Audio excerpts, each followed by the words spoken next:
तो मैथमेटिक्स का जो नंबर सीरीज़ वाला क्वेश्चन है ये हम देखते हैं। ये वाला क्वेश्चन देखते हैं कि यहाँ पर जो हमारे पास नंबर सीरीज़ है 10, 11, 24 और 75 दिया गया है।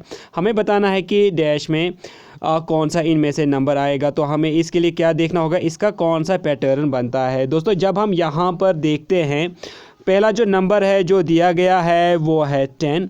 हमें बताना है जो नंबर सीरीज़ है वो क्या फॉलो करती है। दोस्तों अगर हम 10 को मल्टीप्लाइड करेंगे, मल्टीप्लाई 1, और उसके बाद हम इसको 1 ऐड करेंगे तो वो हमारा 11 बन जाता है। और दोस्तों अगर हम इसी तरह 11 को अगर हम मल्टीप्लाई करेंगे 2 से और करेंगे 2, तो ये हमारा क्या बनेगा, ये हमारा नेक्स्ट नंबर बनेगा यानी 24। इसी तरह जब हम 24 जो नेक्स्ट नंबर है उसको अगर हम 3 से मल्टीपल करेंगे और प्लस भी 3 करेंगे तो ये हमारा नेक्स्ट नंबर बनेगा यानी 75।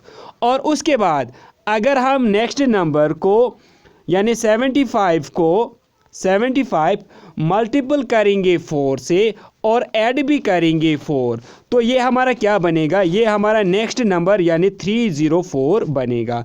तो इस तरह हमारा ये जो पैटर्न है ये बनेगा। तो इसका जो सही आंसर हो जाएगा वो 304 हो जाएगा।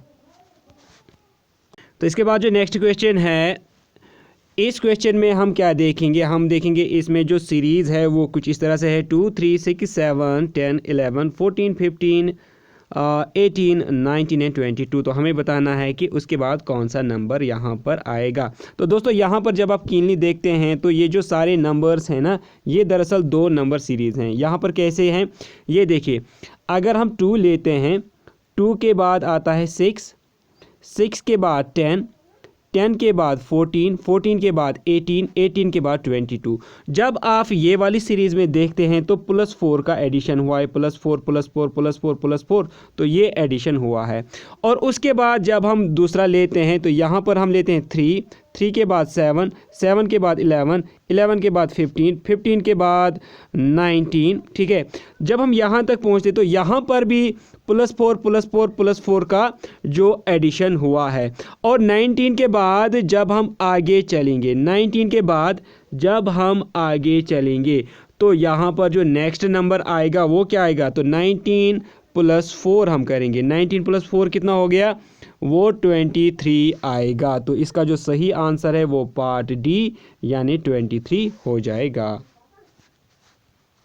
तो इस क्वेश्चन में पैटर्न क्या बना, पैटर्न बना 10 × 1 + 1, फिर 11 बन गया, फिर 11 × 2 + 2, फिर उसके बाद 24 × 3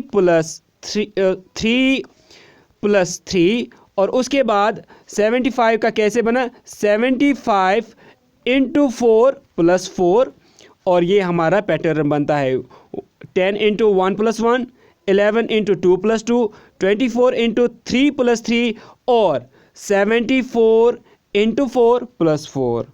नेक्स्ट क्वेश्चन हम देखते हैं। यहाँ पर a card is drawn from the pack of 100 cards numbered from 1 to 100. What is the probability that a square card is drawn? यहाँ पर हमें क्या कहा गया है कि आपके पास एक पैक है जिसमें 100 कार्ड्स हैं और हमें क्या करना है, हमें इन 100 कार्ड्स में से एक कार्ड निकालना है जो स्क्वायर नंबर का हो, यानी जो परफेक्ट स्क्वायर है 1 से लेकर 100 तक।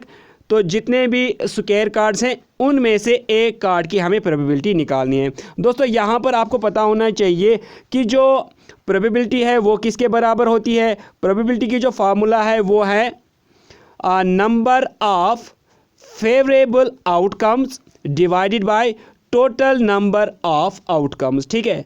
तो ये आपकी जो फार्मूला है, favourite outcomes divided by total outcomes. तो फेवरेट आउटकम का मतलब क्या होता है, फेवरेट आउटकम का मतलब होता है कि ये जो स्क्वायर नंबर के कार्ड होंगे इन 100 में टोटल कितने स्क्वायर नंबर के कार्ड होंगे, यानी जो परफेक्ट स्क्वायर होंगे। जैसे 4 जो है परफेक्ट स्क्वायर है, 9 जो है परफेक्ट स्क्वायर है, 16 जो है परफेक्ट स्क्वायर है, इसी तरह 25 जो है परफेक्ट स्क्वायर है, इसी तरह 36 जो है परफेक्ट स्क्वायर है, इसी तरह बाकी जितने भी स्क्वायर्स हैं 100 तक वो आपको सारे देखने हैं। तो जब हम ये देखते हैं तो 1 से लेकर 100 तक हमारे पास टोटल इसी तरह 10 स्क्वायर नंबर्स आते हैं, और इसी तरह जो टोटल जो नंबर है वो कितना है, वो 100 है। तो अब हम देखेंगे प्रोबेबिलिटी क्या बनती है। तो हमारी जो यहाँ पर प्रोबेबिलिटी है वो क्या है, तो हमारे पास पॉसिबल आउटकम्स हैं वो है 10, और टोटल जो आउटकम्स हैं वो कितने हैं, 100। तो जब हम इसको रिड्यूस करते हैं तो हमारा आंसर क्या आ जाएगा, 1/10। तो इसका जो सही आंसर है वो पार्ट सी हो जाएगा। नेक्स्ट क्वेश्चन देखते हैं। The walls and the roof of A room 10 feet in length, 8 feet width and 10 feet in height is to be painted. How much will cost at ₹5 per square meter? हमारे पास एक room है, एक कमरा है। हमें इस कमरे की जो दीवारें हैं, यानी जो 4 दीवारें हैं जो इसके कमरे के होती हैं, 4 दीवारें, और ऊपर जो छत लगी होती है, यानी जो टॉप होता है कमरे का जिसको छत कहते हैं, वो लेकर हमें इस कमरे का पेंटिंग करनी है, पेंट करना है। तो हमें बताना है इन 4 दीवारों और ये जो ऊपर वाली छत है उसको पेंट करने में हमें कितना अमाउंट लगेगा, जबकि हमारा जो कॉस्ट है 1 मीटर स्क्वायर का वो 5 रुपये के हिसाब से लगता है। तो दोस्तों जब हम ये वाला क्वेश्चन देखते हैं तो इस क्वेश्चन को करने के लिए हमें क्या करना होगा, तो यहाँ पर याद रखिए कि जब हम कमरे के 4 जो वॉल्स हैं, एक तो होती हैं कमरे के गिर्द 4 वॉल्स होती हैं और ऊपर एक छत लगी होती है, तो ये कुल मिला के 5 जो हैं 5 वॉल्स बनती हैं, यानी 5 वॉल्स। यहाँ पर हमें क्या करना होता है, यहाँ पर हमें इसके लिए एक फार्मूला जो है वो याद रखनी होती है, जिसको कहते हैं एरिया ऑफ 4 वॉल्स, ठीक है, sorry area of 5 walls. Area of 5 wall क्या होता है वो आप याद रखिएगा, वो है twice H into L plus B, L plus करना है इसके साथ L इंटू B। ये फार्मूला होती है एरिया ऑफ 4 वॉल्स, इसको बोलते हैं सरफेस एरिया ऑफ 5 वॉल्स, क्योंकि ये 4 दीवारें हैं जो गिर्द होती हैं और एक जो छत होती है वो मिलके बनती हैं 5 दीवारें। तो यहाँ पर हमें इन पांचों का क्या करना है, कैलकुलेशन करना है। तो यहाँ पर जो हमारी हाइट है, हाइट भी आपको यहाँ दी गई है, ठीक है, और इसी तरह जो हमारी लेंथ है, लेंथ भी यहाँ पर जो 10 है वो दी गई है, और इसी तरह हमारी जो विड्थ है, विड्थ भी यहाँ पर दी गई है। तो इसी तरह अब हमें इस फार्मूला के ज़रिए से इस एरिया को, यानी जो बोलते हैं सरफेस एरिया जो है, इसको कैलकुलेट करना है। तो जब हम इसको कैलकुलेट करेंगे तो कैलकुलेट करने पर इन 5 दीवारों का, यानी 4 दीवारें और ऊपर वाली छत, इनका जो टोटल सरफेस एरिया आता है वो आता है 440 मीटर स्क्वायर। और हमें चूँकि निकालना है 5 रुपये के हिसाब से, तो हम क्या करेंगे, हम इस 440 मीटर स्क्वायर को 5 रुपये के हिसाब से क्या करेंगे, मल्टीपल करेंगे। जब हम इसको मल्टीपल करेंगे तो हमारा जो टोटल अमाउंट बनता है वो कितना बनता है, 2200। तो इस तरह हमारा पार्ट सी वाला यानी 2200 रुपये जो है वो करेक्ट आंसर हो जाएगा। नेक्स्ट क्वेश्चन देखते हैं। The least number which one divided by 12, 15, 20 और 50 leaves a remainder of 4 in each case। आपको बताना है इनमें से कौन सा ऐसा नंबर है जो 12, 15, 20 और 54 से डिवाइड होगा, लेकिन वहाँ पर रिमाइंडर जो है वो 4 रहना चाहिए। तो कौन सा ऐसा लीस्ट नंबर यानी छोटे से छोटा नंबर होगा। तो जब हमें इस तरह के क्वेश्चन सॉल्व करने होते हैं तो हम क्या करते हैं, हम इन नंबर्स का क्या देखते हैं, LCM देखते हैं। तो LCM आपको यहाँ पर इन सारे नंबर्स का देखना होगा। तो दोस्तों जिस तरह से आपने सीखा होगा कि हम एलसीएम किस तरह निकालेंगे, तो हम इन सारे नंबर्स का, इन चारों नंबर्स का यहाँ पर एलसीएम निकालेंगे। तो जब हम इन सारे नंबर्स का यानी 12, 15, 20 और 55 का एलसीएम निकालेंगे तो इनका एलसीएम जो है वो 540 बनता है। यानी ये जो 12 है 540 को डिवाइड करेगा, 15 भी 540 को डिवाइड करेगा, 20 भी 540 को डिवाइड करेगा और 54 भी 524 को डिवाइड करेगा। तो यहाँ पर इनमें से कौन सा ऐसा नंबर है जो 5 इन चारों से डिवाइड होगा, तो वो ऑब्वियसली यहाँ पर 544 डिवाइड होगा। लेकिन यहाँ पर जो रिमाइंडर बचेगा, क्योंकि 540 जब इन तीनों से डिवाइड होंगे, यहाँ पर हमारा जो रिमाइंडर होगा वो क्या बचेगा, लास्ट में वो 4 ही बचेगा। तो इसका जो सही ऑप्शन आएगा, सही आंसर आएगा वो क्या आएगा, 544, क्योंकि ये चारों जो हैं 540 को डिवाइड करते हैं, यहाँ पर 544 है, तो यहाँ पर जो रिमाइंडर बचेगा लास्ट में वो 4 होगा। तो इसलिए इसका ऑप्शन जो है वो पार्ट बी हो जाएगा। नेक्स्ट क्वेश्चन देखते हैं। A student had 5 hours of homework and has worked for 3.5 hours। What part of the homework he is yet to done. आपको बताना है इसको 5 घंटे का होमवर्क दिया गया है जिसमें ये 3.5 घंटे के लिए काम करता है। आपको बताना है उसने अभी कितने होमवर्क का पार्ट नहीं किया है। तो यहाँ पर हम क्या करेंगे, सिंपली हम देखेंगे उसने जितना पार्ट किया है उसको हम 5 में से माइनस करेंगे। तो जब हम देखते हैं यहाँ पर हम उसको 5 में से माइनस करेंगे 3.5 hours, that is 3 1/2, 3 mixed 1/2, that is 5 - 7/2 आएगा। तो यहाँ पर जो ये आएगा इसका जो आंसर है वो 3/2 आ जाएगा। तो यहाँ पर ये फ़िलहाल जो हमारा फ्रैक्शन बनता है, लेकिन ये फ्रैक्शन जो है ये अगेन हमें 5 से, क्योंकि टोटल वर्क जो इसको दिया गया है, हमें क्या करना होगा, ये जो हमें 3/2 आया, यानी जो बाकी पार्ट है 3/2, इसको हमें डिवाइड करना है किससे, 5 से। तो जब हम इसको 5 से डिवाइड करेंगे तो वो हमारा आएगा 3/10। तो इस तरह इसका जो रिमेनिंग पार्ट है वो कितना हो जाएगा, पार्ट सी, यानी 3/10।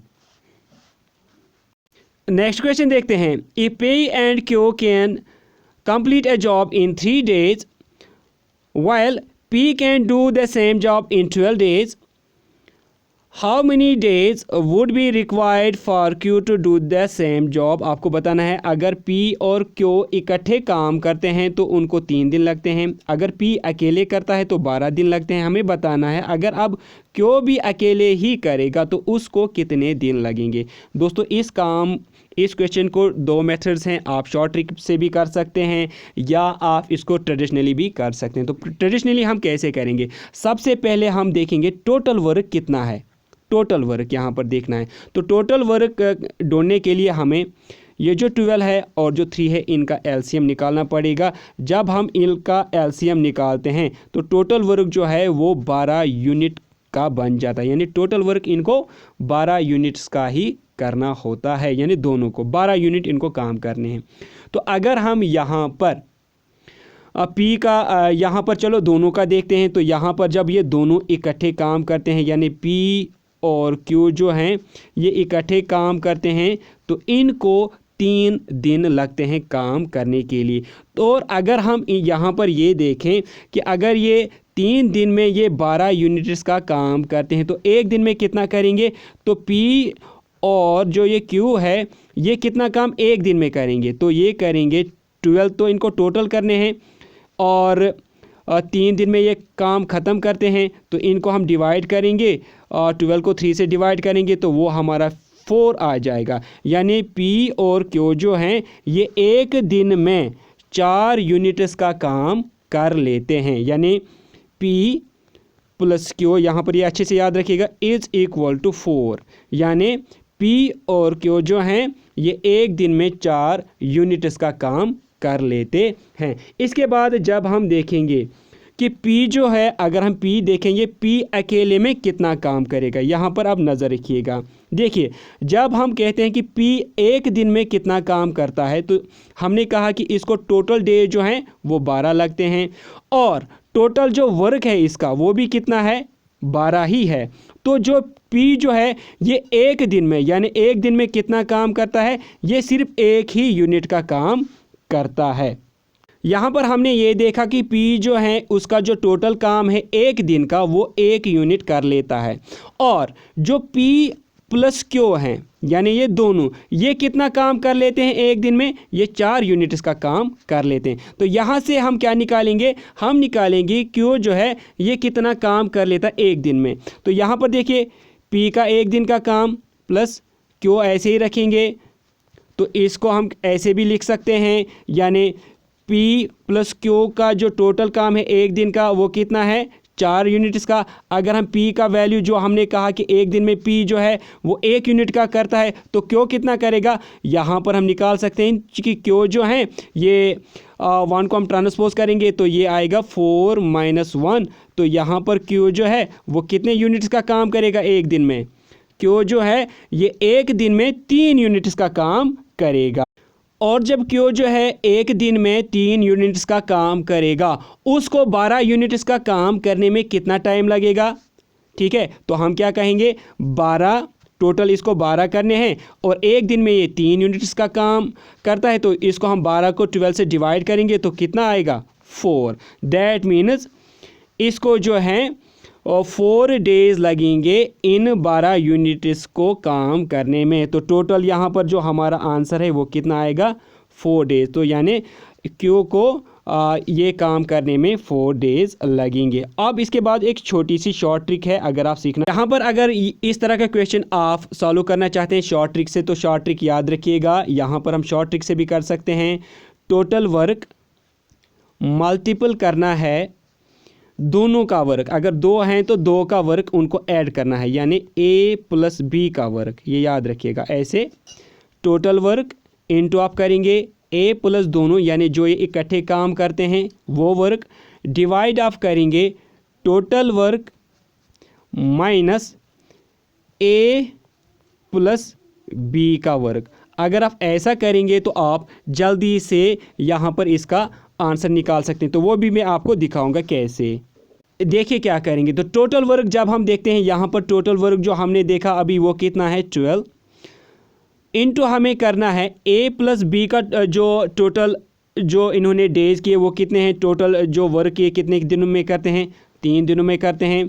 डिवाइड हमें करना है टोटल वर्क, अगेन हमारे पास टोटल वर्क कितना है 12, ठीक, माइनस करना है A + B का वर्क, तो A + B कितना वर्क करते हैं 3, ठीक है।